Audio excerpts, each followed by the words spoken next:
আজকে আমি রেস্টুরেন্টের মতো বাসায় বানাবো ফ্রাইড রাইস। তো কিভাবে বানালাম আর কি দিয়েই বা বানালাম দেখতেই থাকুন। যদিও বা এটা হয়তো বা অনেকেই পারে, কমন রান্না, কিন্তু আমি ফার্স্ট টাইম বানাচ্ছি তাই আপনাদের মাঝে শেয়ার করলাম। আসসালামু আলাইকুম সবাইকে, সবাই কেমন আছেন? আশা করি সবাই অনেক বেশি ভালো আছেন, আমিও আপনাদের দোয়ায় ভালো আছি। তো আজকে ইফতারে একটু অন্যরকম কিছু রাখতে চেয়েছিলাম। তো প্রথমে আমি এখানে বাসমতি চাল নিয়ে আসা হয়েছিল, তো সেটা কিছুক্ষণ আগে ভিজিয়ে রেখেছি। কিছুক্ষণ বলতে 20 মিনিট আগে। আমার চালটা যখন 20 মিনিট হয়ে যায় ভিজানো, তারপরে আমি কড়াইয়ে পানি দিই, তেল আর লবণ দিয়ে গরম পানিতে আমি চালটা দিয়ে যখন চালটা প্রায় 90% সিদ্ধ হয়ে যায় তখন আমি নামিয়ে ফেলি আর মাঠটা ছেঁকে নিই। দেন একটা ট্রেতে আমি সুন্দর করে ভাতগুলোকে মিল করে দিই যাতে খুব তাড়াতাড়ি ভাতগুলো ঝরঝরে হয়ে যায়। আর ঠান্ডাও করে নিই, কারণ ভাতটা যত ঠান্ডা হবে আর যতটা ঝরঝরে হবে ফ্রাইড রাইসটা ঠিক ততটাই সুন্দর হবে। অন্যদিকে আমি মাংসতে কিছু সয়া সস, আদা, রসুন আর কিছুটা গোলমরিচের গুঁড়ো দিয়ে আমি মিক্স করে রেখে দিই কিছুক্ষণ।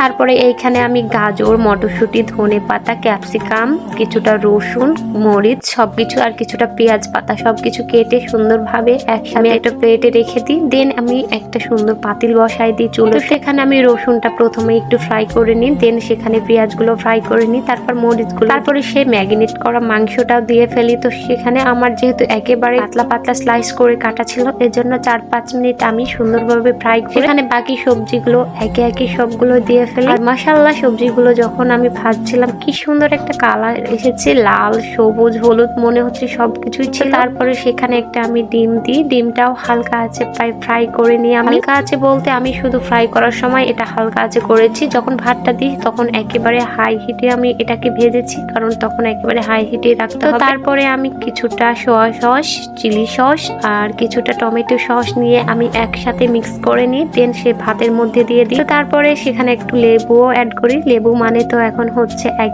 সোনার দাম, তো যাই হোক এক টুকরো লেবুই দিই, বেশি দিই। তারপরে আমি কিছুটা গোলমরিচ গুঁড়ো দিয়ে আবার সুন্দর করে নেড়ে চেড়ে আমি রেখে দিই। তারপরে আমাদের ইফতারের সময় হয়ে যায়, তো আমি প্লেটটাও সাজাইনি। তো আমার ফ্রাইড রাইস রান্নাটা কেমন হয়েছে, সঠিকভাবে হয়েছে কিনা অবশ্যই কমেন্ট করে জানাবেন। আর যদি ভালো লেগে থাকে অবশ্যই লাইক আর আমার পেজটা ফলো করে পাশে থাকবেন। ততক্ষণ ভালো থাকবেন, আল্লাহ হাফেজ।